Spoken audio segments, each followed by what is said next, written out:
Hello, good afternoon, and welcome to another edition of The State here on Wesleyan Television. My name is 𝗟𝗓𝗏𝗘, and as always, we pick relevant issues on the train of public discourse and give it a treatment that is dispassionate, honest, and extremely truthful. This afternoon would not be an exception. This afternoon, we are focusing on government interventions and policies that have been rolled out over the period to ensure that life for the ordinary, head porter on the street, or what we normally refer to as 𝗟𝗓𝗏𝗘, is bettered and enhanced. To take a breather, when we come back, I introduce my guest and we get into the gravamen of the conversation. Don't go anywhere.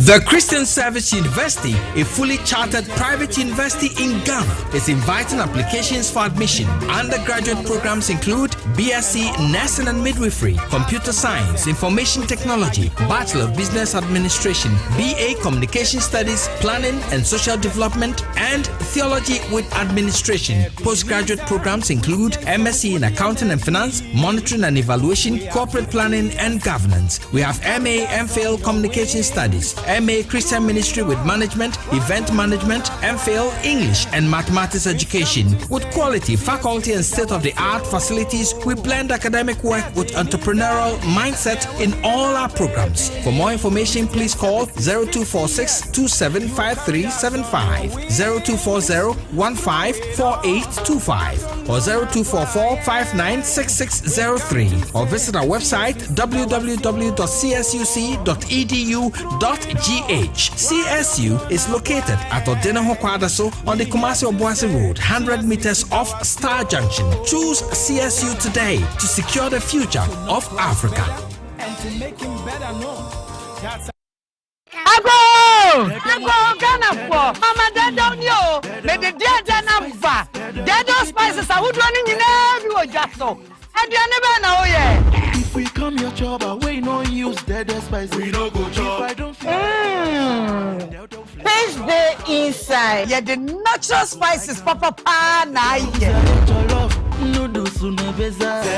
The way you go, dead spices. Just the one. No more dead spices. Aji baby, Black, tasting like chicken. Kaji, go. But dead spices here, what Jenny say, name good taste. If we say, yeah, the natural spices and yeah, you're gonna have you. Annie, you want all purpose, stew, noodles, curry and nutmeg, and a jollof. Dead spices, taste yummy, taste lemon. Dead spices, taste gay inside. FDIG, a jedi in Kratuya.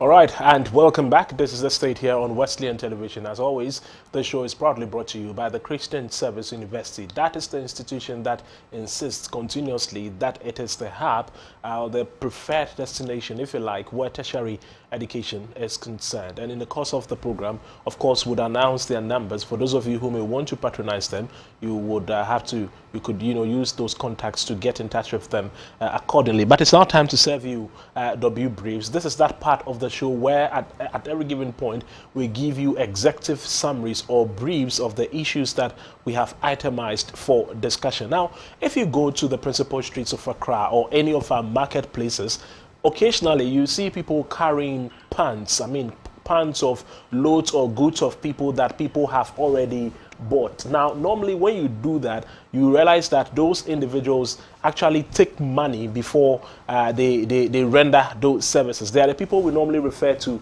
as head porters, I beg your pardon, or 𝗟𝗓𝗏𝗘.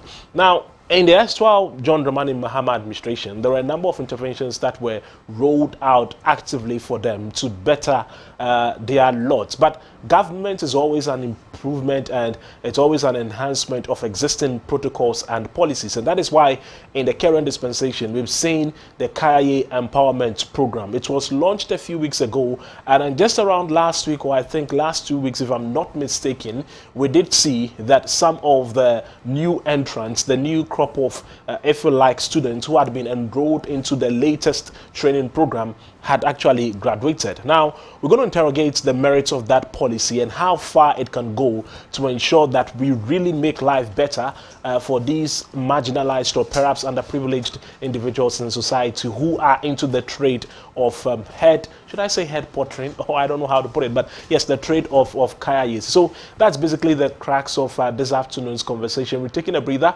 When we come back, I'll introduce my guest and then we get into the substance of the conversation. Don't go anywhere. Mr. Shaw, win.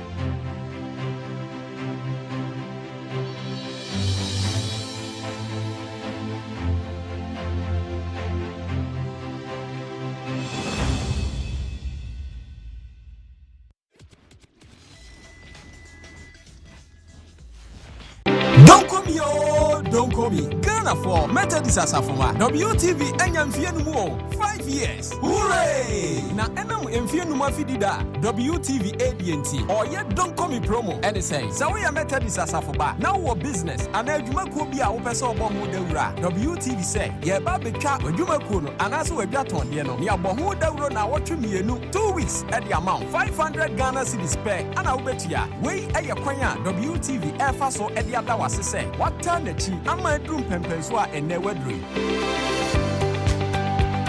Yanuti, Methodist Asafoma, Muaku, Mupesa Mubomu Deuru, Muntutumrika, Namumrai, Fred WTV, Nani Penfoning Como, Emfa don't call me promo 0593 110733 and now WhatsApp 0256 253461. WTV, reaching out to the world.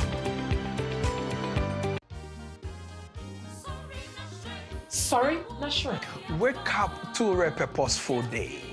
Get ready for a transformational morning experience. Sorena Shrine is here to build our spirituality, mental and physical well-being. Through positive, inspiring actions and stories. We bring you exciting activities and conversations that develop us as a people and as a nation. We take a look at the trending issues in Ghana and the rest of the world. And we also review the impacting stories from our local newspapers. Every morning, we bring you stories of hope, change, and renewal. We empower you through the Word of God and provoke you to live the purposeful life destined for you. Join us, Anita Kwako and the Reverend 𝗟𝗓𝗓𝗃 Monday to Friday from 5:30 a.m. to 10 a.m. as we take you on an inspiring journey, live and exclusively on WTV. You may also join us on Facebook at WTV Ghana and on YouTube at Wesleyan TV Ghana. Sorry, not Shrine. Wake up to a purposeful day. Sorena Shrine is brought to you by Danwell Insurance, Multi-Credit Savings and Loans, and the Methodist University Ghana.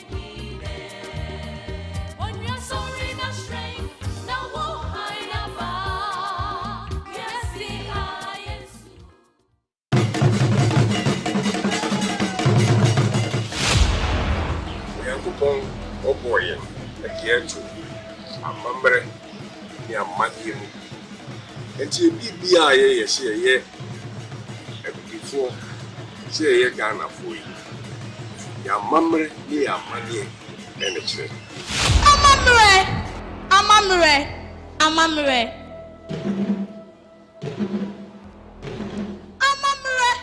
Free to take. Yeah, I am a member. Grantuma, I am a member. The Shea Tadia, I am a member. Say a Christophonus, you are member near Mania. There is some not a hope was Luti man comporta casa, Susum ya profodia, and Futisa. The Sunyame or ya mamre quaswa.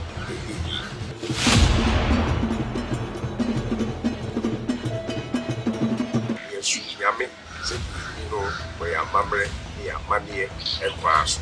You can't a babu noa, yet Chiasie, where ya mamre, ya money, and quas. When you say agony, bra, na young winning. Inside agony and found some yummy.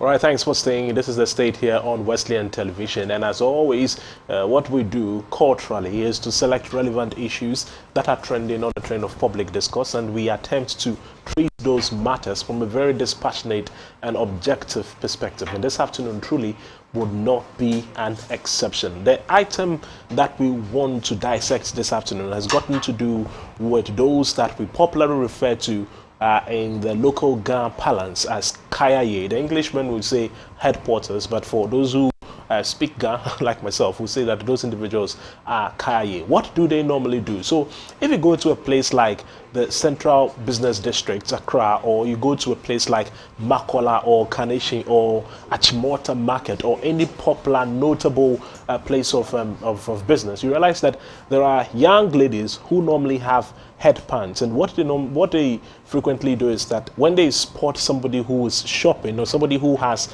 a lot of loads, they would normally approach that individual and they would volunteer to, I don't even want to say volunteer, but I mean, for the want of a better word, they would opt to help the person carry the load. Then after they escort the person to his or her final destination, normally into a vehicle, they receive some pittances. That is basically the operational route, or if you like, the running, if you like, work routine of these head porters. That's what they do for a living. Now, in the years past, we've seen a number of interventions that have been extended by previous governments towards them, and all of those interventions have had one goal in mind: to better their lot. But much recently, we've seen an intervention that has come from government itself, and it's been spearheaded, of course, by the government in power. That is the Kayaye Skills Empowerment Training Program. If I'm to put it that way, I hope I am not changing the nomenclature of that intervention. But basically, what it seeks to do is to give Kayaye an opportunity to learn relevant skills. So the policy was launched just, I think, a few weeks ago, and then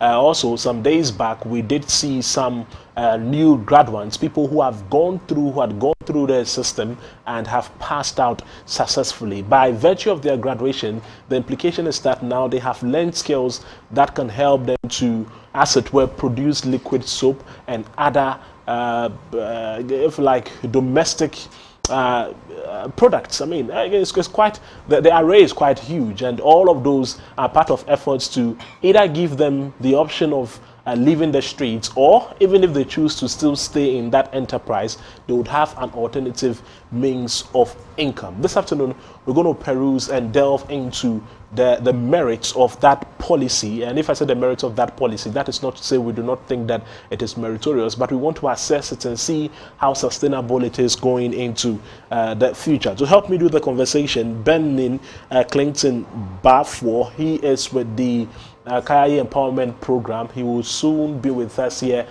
in the studios. Oberon Jalel Odum. Don't forget that we spoke to Oberon on Friday. He works with Inclusion Ghana. He advocates for those who are poor and perhaps, if you like, marginalized in society. And so he would be part of this conversation ordinarily. But if he doesn't show up, I mean, we would maybe we would have him again some other time. Philip K. Saba is a social activist and a political researcher. He thankfully is here with us, and I'm sure that we'll start a conversation with him on that note. Philip, it's a pleasure to have you. Yeah, thank you. Yeah, you looked very excited at the point of entry. What was making you I was amazed with your studio setup. A very beautiful place. Yeah, so I think and seeing you, it's been a while seeing you. and it's seeing you doing what you do best. It's just fun to be here. Thank you. Right. Let's start off on this note. Of course, I know we have to discuss the 𝗟𝗓𝗵𝗘𝗓ment project. It's a broad policy intervention that has been rolled out by the government, a very commendable one.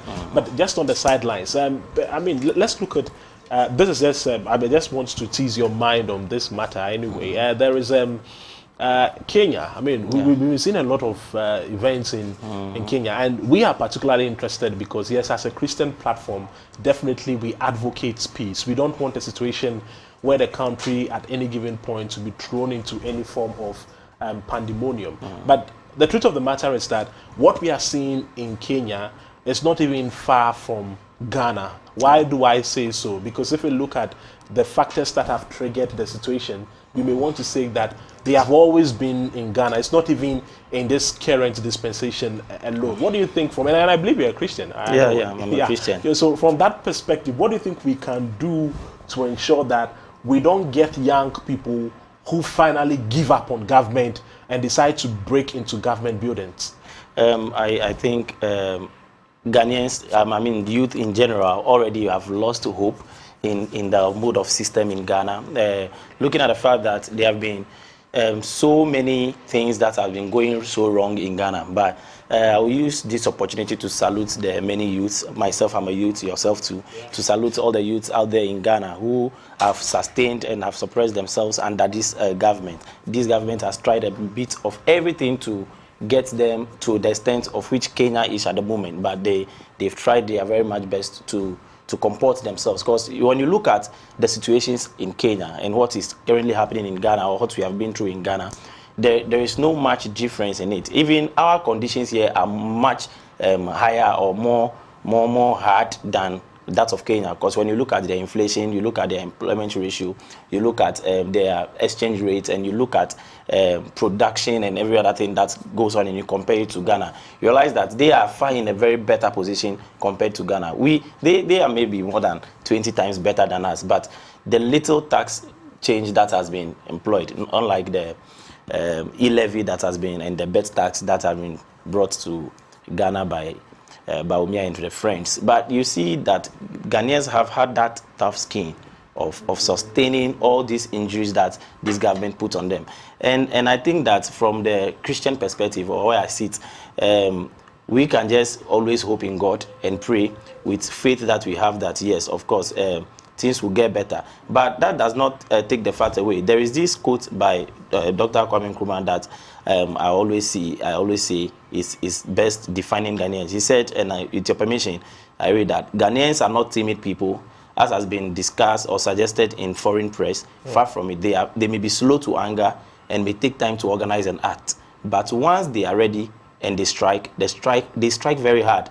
It pays no one to tamper with Ghanaians' freedom and dignity. And recently, Archbishop Duncan Williams also said similar thing when he met former President John Dramani Mahama. And you see, it's like we. But just before you continue, is it not? How do I put it? Is it not skewed when we normally discussing the woes of the country, when we fixate it on a particular administration? Is it not skewed? Because at the end of the day, government is in continuum. Government is a continual process. One party has the opportunity to serve, another party takes the baton and continues from that perspective. So we should have that national conversation. Absolutely. So when I mean, from where I said, when you look at issues from the perspective of maybe what a particular administration may not be doing rightly, and we pin the ills of the country excessively on them, maybe that may be too unfair, because you have to trace it back. I mean, let's look at and I think we should continue from this perspective. Look at Ghana, for example. As far as I sit here, as far as I know as a journalist, we do not have any conclusive blueprints for development. We cannot say that the whole country wants to go in this particular direction. What we normally do is that we are swayed by the manifestos of political parties, party A, B, C, X, Y, Z, and all of that. Is it not the case that because we don't have a decided national blueprint, that is why we find ourselves in some of the unfortunate situations we experience? We can agree to the fact that we shouldn't hinge it on one political party or the other, but not to sound very political about this.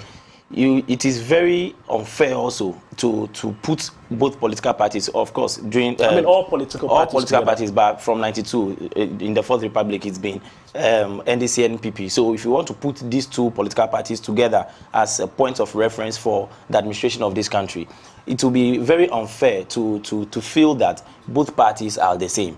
They are completely not the same. And to say we don't have a national policy, I think there is an office at cantonment where national policy development, National Development Planning Commission. Yes, they do. Yeah. I'm very much aware of so those. That's why I mean that we should be very much dispassionate about this conversation. Let's have youth from all angles, knowing that this is the situation at hand. This situation is not demanding of a party card or anything. But when you look at these two political parties that have been at the helm of affairs for all this while, you realize that these parties are not the same.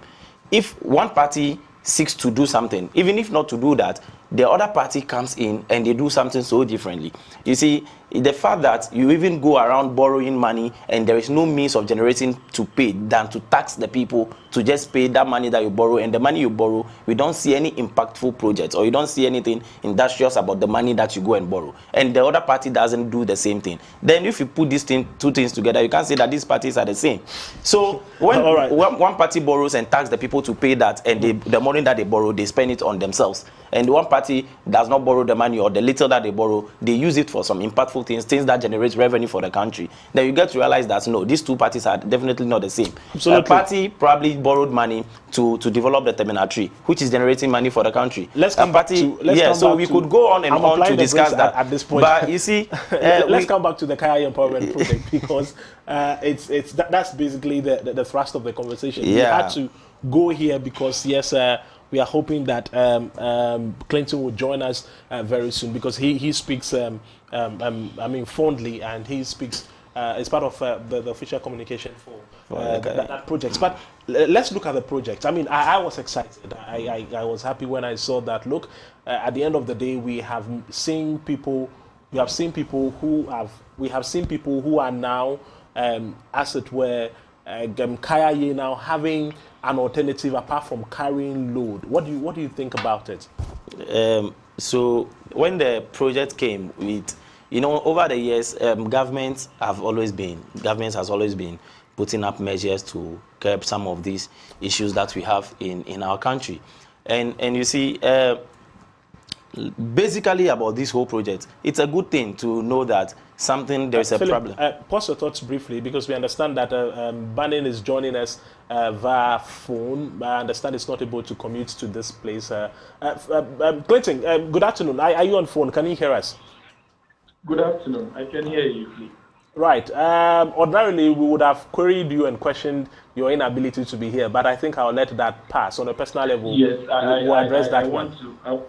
I have to apologize for my inability. Apparently, it was part of my schedule, but I had an emergency at office and I couldn't join. And I apologize to my colleague panelists as well. Okay, that's fine. So Philip was on the move, but I wanted to pause his thoughts briefly, because you are at the helm, if I have to put it that way, or let me say you are privy to the policy, its objectives, and what it seeks to achieve. What can you tell us? What is the essence of the policy in the very first place? And from where you sit and based on what you know, how sustainable it is at all? Okay, all right. So thank you very much. I am speaking from the perspective as a team member for the Kai Empowerment Program.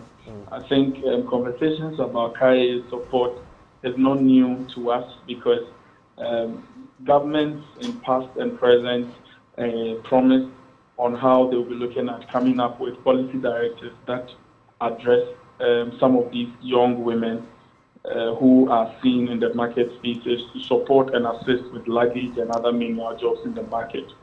So as part of the engagement, the Office of the Vice President during the campaign period made mention of putting up an educational cycle structure that would absorb some of these young ladies and run them through upskilling programs. And then within the period of the training, when they are done, supports them to start up a business on their own, which we believe will transition them from being limited to just selling things by the roadside or carrying things of people to becoming entrepreneurs and becoming business owners. So this particular project is one that is being handled by almost all government institutions that are targeted at supporting startups.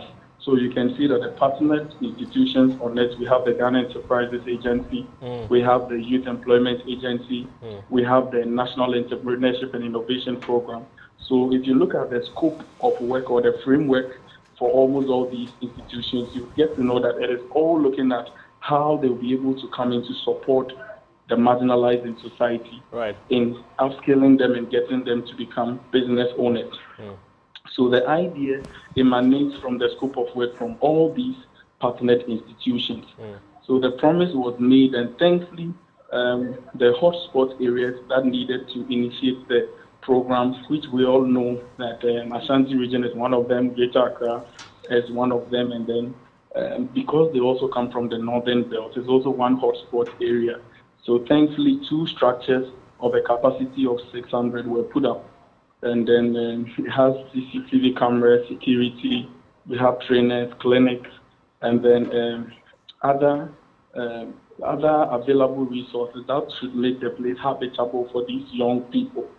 So it is actually a portal system that recruits them, assisted and facilitated by the Youth Employment Agency.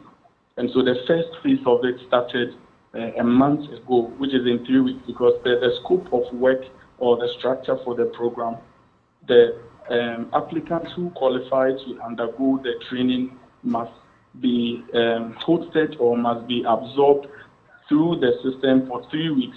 So within the 3 weeks, we run them through intensive training.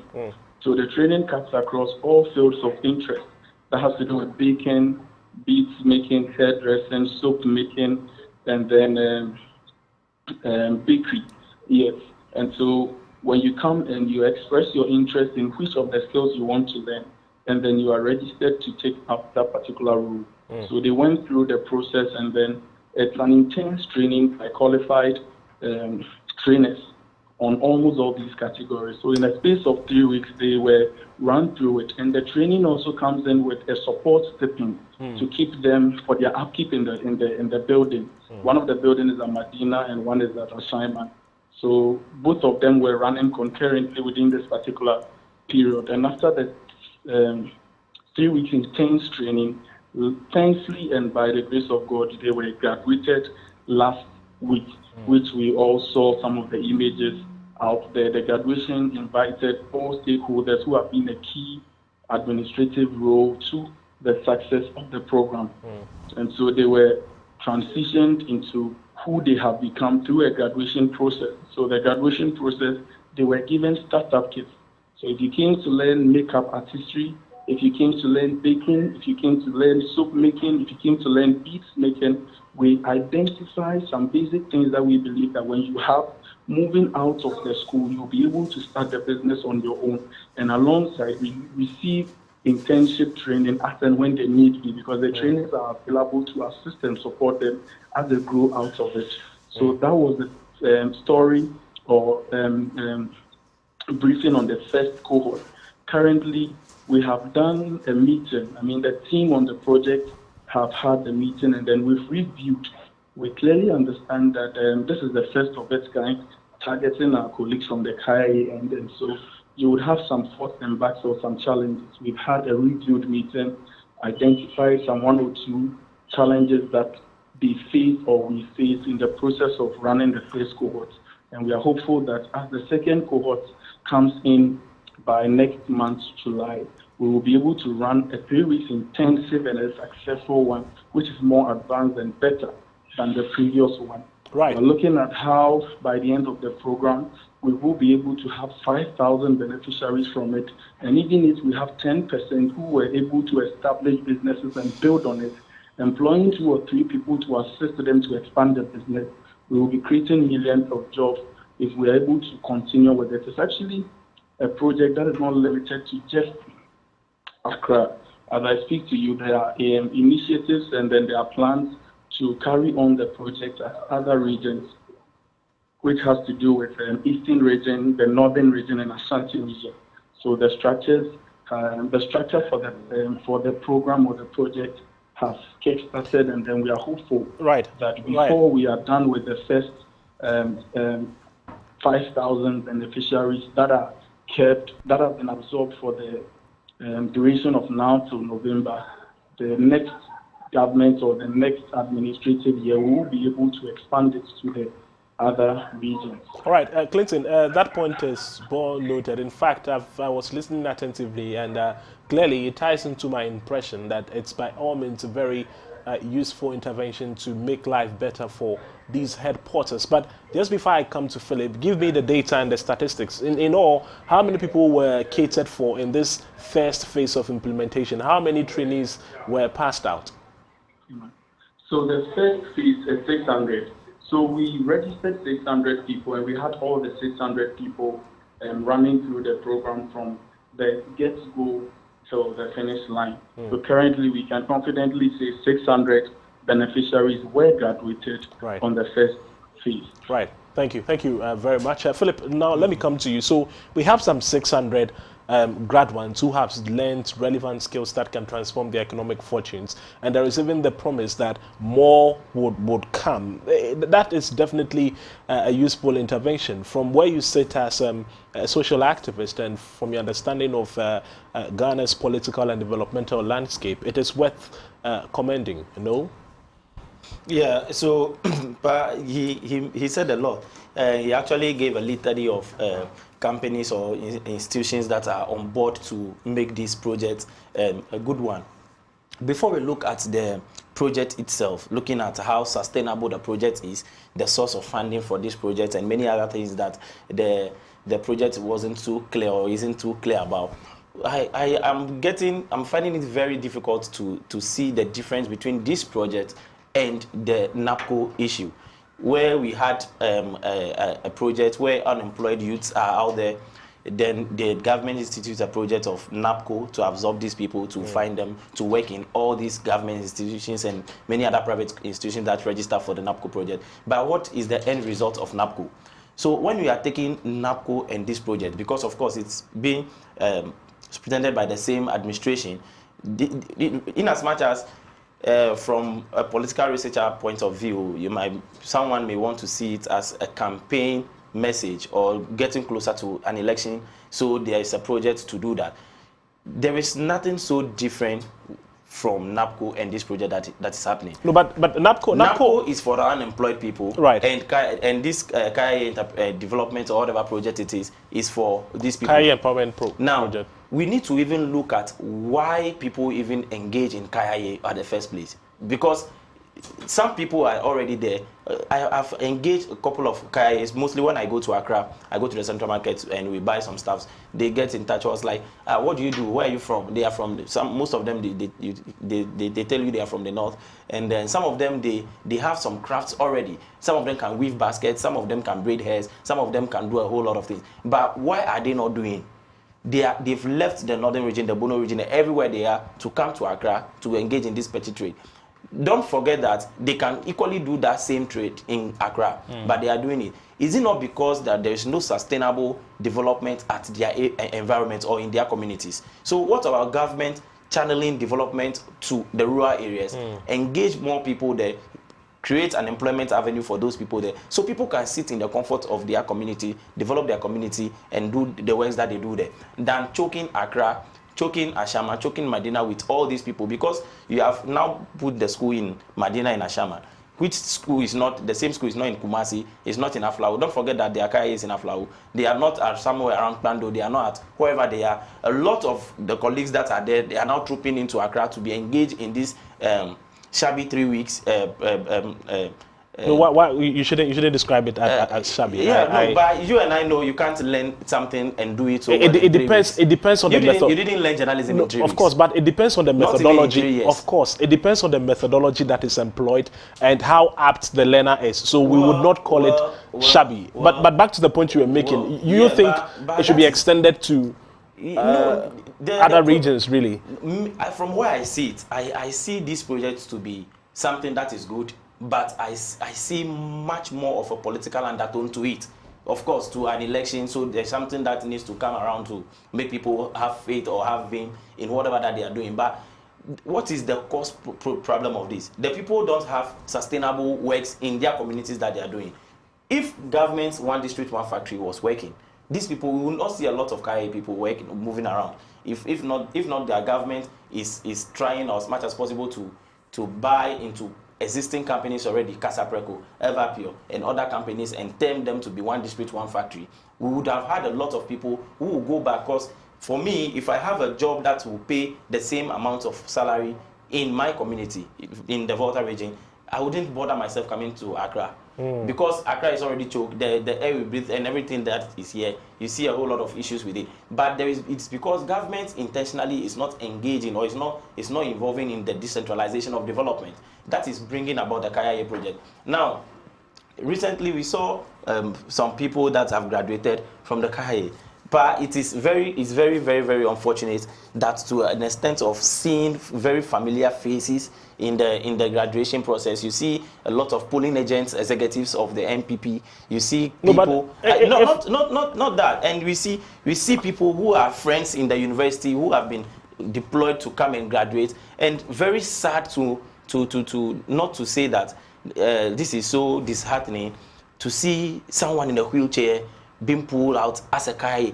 Like, can you imagine? But Philip, I not to cut you. I get where you're coming from. So basically, now can I come in? Yeah, Clinton, you may want to respond. I thought you wanted to contribute. You wanted to. No. I'm sure Clinton. I'm taking on the point, and you have left me to make Clinton come in. No, basically, what I was the point I was going to make. Let's because I think his Clinton may get exhausted. So Clinton will do that better. Clinton. Yeah. So Clinton, basically, the 600. Of course, we have seen pockets of concerns on social media, and basically that is what Philip was almost amplifying, that there have been concerns about the beneficiaries and the participants, how that some of them did not fit the category of the intended beneficiaries. Are these things you observed as well? Yeah, you may want to talk. Clinton, go ahead. Okay, all right. So I think I overheard my colleague on the panel speaking passionately. I would want to address some of the concerns one after the other. In the first place, we must also note that people of Lao also vote during election time. People at Ashanti region vote during election time. And so if you think that the idea behind the project is for political points or to score political points for elections or whatsoever, then it's a null and void argument for you to make, because Greater Accra in its entirety, if you look at statistics, it's a swing region. And so if that should be the basis for doing this particular initiative here, then for what sense would it make to the government if it's ready to win an election? This is a policy that was introduced before of the political. If it's about votes, you wouldn't go to vote to help them. In terms of how favorable. Philip, let Clinton. You have the right to. And so I think that conversation come up from my brother. The other side of it is that in my presentation, I said that the project, this is the first phase of it, and so it has to begin somewhere and also continue somewhere. I made mention of arrangements that have started in ensuring that we're able to decentralize the policy or the initiative to other regions, which I made mention of the northern region, the Ashanti region, and the eastern region. And so where from that conversation that he was making. And also, I don't really know who was talking, but it is very sad that such an intellectual would put out an information which is very, very wrong, that we have university people who have been added to KIA. We have an NPP polling station executives. I mean, this is a serious conversation we are having. This is a point, this is a policy that is addressing the marginalized in society. And you have an opportunity to speak to issue, and this is how you want to put things across. That is very wrong. That is very wrong. And I think Sandok, you need to correct him, or he needs to prove it, that he has colleagues at the university who in the university will come in and join a graduation for KIA. What are we then giving them? You look at your university certificate and you leave your university certificate and say that you are coming for a KIA certificate. Logically, does it even make sense to anybody in the studio? So my brother should really make sense out of the statement he's making, because this is an intellectual platform we have, and these are intellectual people we are engaging. I am not here to speak on MPP or NDC. But this is a policy the government has introduced to tackle the marginalized in society. And so be extremely constructive and objective in your submissions, and don't be passionate and emotional about it. Other than that, you'll be swinging away from the topic we are discussing, and that will not help you from wherever that you are sitting. Philip, so let us take notes of that. Philip, I would plead and beg to differ that he should be able to come out with his argument. He should be able to come up with his arguments genuinely and in a very sound manner, so that when I'm responding to it, I'll come in very well. I told you that this is a project that doesn't ask for a party card before we enroll you in. We don't ask whether you're MPP or NPP. Fine, it is good that you criticize it, because this is the first time. This is the first time we are seeing this particular policy. We are even to discuss it on political lines. When the 𝗟𝗑𝗩𝗘 government led by Mahama was in power, what did they do? Okay, Clinton, I want you to pause your thoughts here. More of their things. If you want political, you can go political. Yeah, Clinton, I want you to pause your thoughts here, because we are roping in Francis 𝗂𝗓𝗓. I didn't quite capture the brief from. Okay, we understand that he's a youth development assistant. He's joining the conversation. Then I come to Philip, because Philip clearly has a lot to react to, especially with respect to the recent submissions by Clinton. And I can see he's noting all of them down. Francis, good afternoon. We are happy that you are able to join us this afternoon. Now, from where you sit, how do you perceive the current intervention, the KIA Empowerment Project? Good afternoon, everyone. Excuse me. Good afternoon, everyone, and thank you for reaching out. First of all, I will go straight to the point. From my perspective, the KIA Empowerment Program is a good thing. It's a good initiative, first of all, because it specifically identifies a development problem and then works together with the KIA to solve it. That is the first thing that all of us need to recognize. It's a very good development initiative.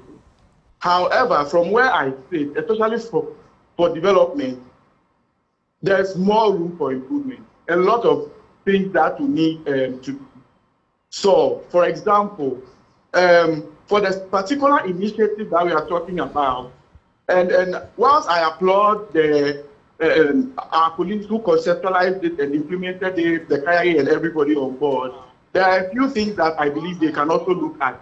For example, the duration of the program is 1, and prior to this specific initiative, there have been similar initiatives led by different development organizations. I know the UN agencies have had a lot of interventions in that light, even during COVID pandemic. I know very well that different international organizations have had such similar initiatives, and I know these organizations work in partnership with government, successive governments over the years. So I was hoping that for something that is as basic as the duration of the program, perhaps our colleagues who developed this initiative could have assessed the impact of the initiatives implemented previously. They would have seen the gaps and then improved on it. But Francis, please pause your thoughts briefly. What is your real concern with the duration? I mean, if the module is designed in such a way that the knowledge that has to be acquired can be dispensed within a particular period of time, and the learners are able to assimilate it within that stated duration, I mean, do we have to spend a year or even more if we can at least achieve the objective even in a day? What's the point of a prolonged duration? What's the point, really? Thank you so much. Very, very good question. Now, let's break your question down, and then you understand why I, as a development person, I'm very much worried about the duration. Right. One, the group of people we are targeting are very vulnerable. Very, very vulnerable. And we need to know the root causes, like the very key indicators that makes them vulnerable. That is one. Once you address their vulnerability, or you understand their vulnerability, then it opens a kind of worm for other things to be looked at. For example, the skills training that they were empowered with. Right, enrolled on. Thank you. Enrolled on. It takes time to master, like for a lot of people in terms of develop its mastery, and then to the point of sustain themselves and their families in terms of income.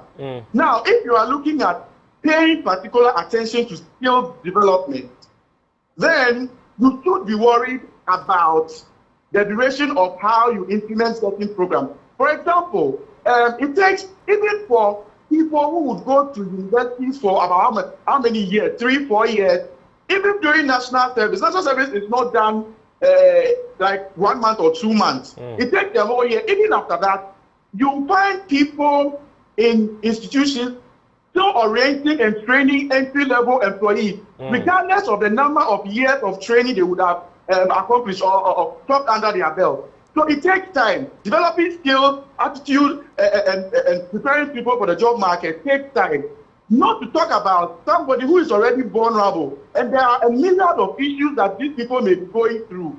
Empowerment skills, we are all for it. And God bless whoever came up with this initiative. But sometimes, it just takes a little effort to stand back, look at the specific objective you are trying to achieve, and then carefully look at it from a development perspective.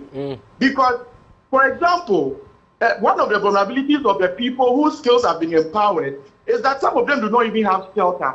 Some of them are exposed to gender-based violence across different communities that they come from. Right. Of course, there is the unemployment, then there is exploitation. Now, government in its own knowledge have even picked one out of these issues and provided them with skills. Now, the skills should be very quality. It should be quality enough in that you think about the duration, how they really transitioned from their previous employment being KIA into something more lucrative. Now, this does not happen overnight. It doesn't. It takes years, sometimes before they'll even enter into, a full-fledged businesswoman who has ready market. And it takes a lot than what meets the eye. So what my worry was that I know a lot of development organizations have had similar initiatives. I worked on one similar one, especially during the COVID-19 pandemic. Right. That was led by the United Nations Population Fund. Like, there are a lot of documents and reports there. And these organizations work with government. Government have access. Government can call any of the UN agencies or the INGOs and have a meeting together. There are a lot of reports and data to build on. So whereas I applaud the initiative and I love it, it also it seems a bit rash, and then it may also encourage a lot of young girls who may be residents up north in the 5 different regions of the country. Because if my friend can just migrate to Accra for a couple of months and have access to this opportunity, I can also do the same. So they may go, they may try and have any other opportunity to come down south, because there are opportunities like that. After a few weeks, you get trained, you get a bit of resources. As to whether you make it, that's actually left to you and your God. Therefore, I want government to also consider this. A lot of the development organizations are rather targeting a lot of young girls up north in the 5 different northern regions and providing them with skills, market, and all of that. So maybe I think government has done well, but just take a step back and see what we have done and how you can improve it. There have been several initiatives.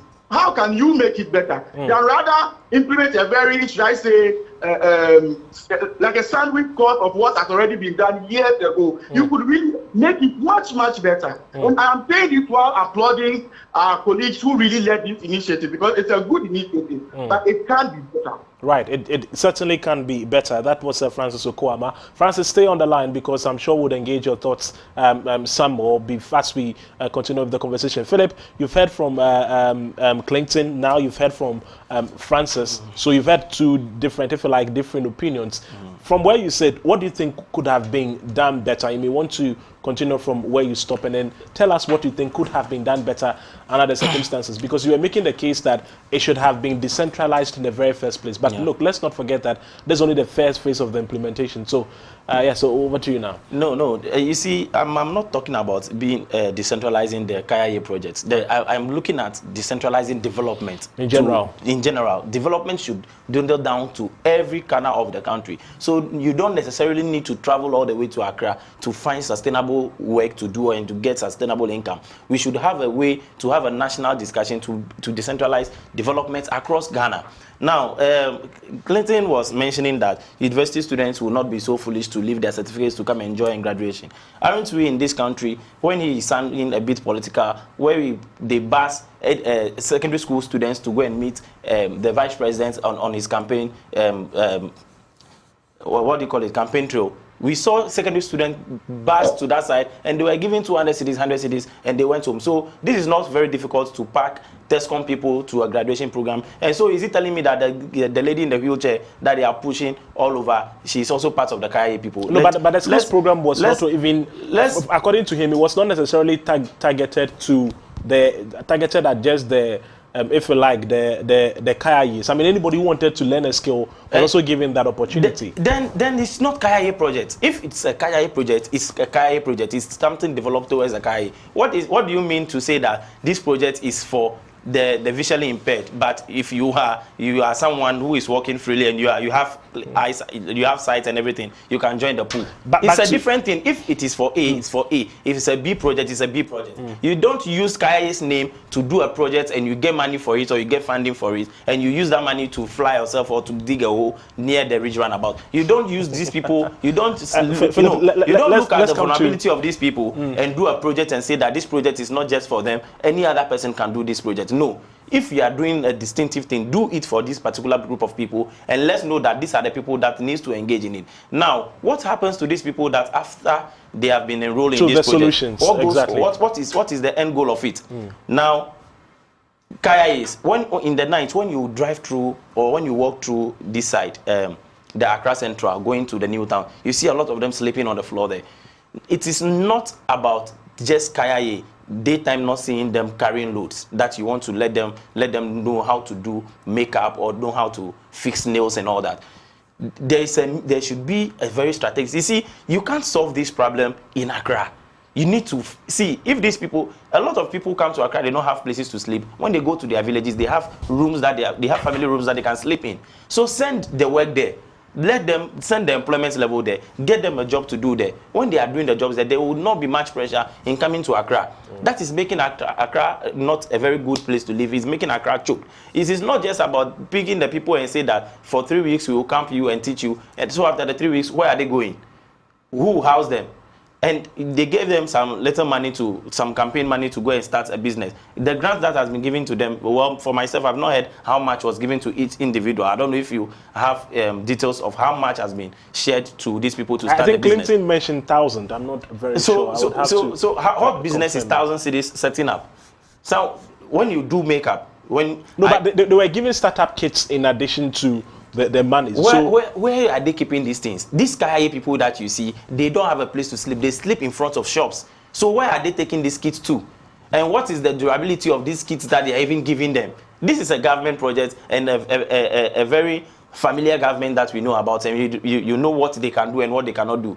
You see, I've equated this project to the NAPCO project, where we saw a very nice project, NAPCO, unemployed Ghanaian youth, coming together for people to work. You see, if government should have even employed the strategy of what? Engaging them in agriculture, in state farming. Maybe every region, we have a regional farm that all these NAPCO people recruited in all the regions.